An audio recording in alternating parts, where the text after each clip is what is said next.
Good afternoon সবাইকে। দেখো শরীরটা খুব খারাপ, কালকে তো বৃষ্টিতে ভিজেছি, এর আগেও আমার শরীর খুবই খারাপ ছিল, প্রচণ্ড ঠান্ডা লেগেছে। এই জাস্ট স্নান করে আসলাম। আমি প্রতিদিন সকালে স্নান করি, কিন্তু আজকে আর আমার শরীর দেয়নি, শরীর খুব খারাপ। মানে জ্বর জ্বর মানে জ্বরটা পুরো টেম্পারেচার হাই হয়নি, গাটা হালকা হালকা গরম, হাত পা খুব ব্যথা। এই এখন স্নান করে আসলাম। তো তোমরা কি করছো?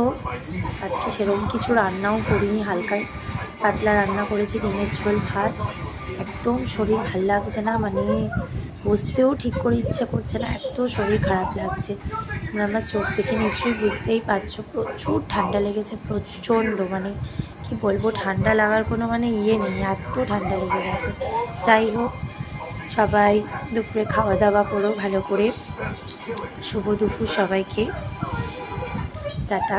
পরে যদি আবার শরীরটা ভালো থাকে অবশ্যই তোমাদের সাথে ভিডিও শেয়ার করব।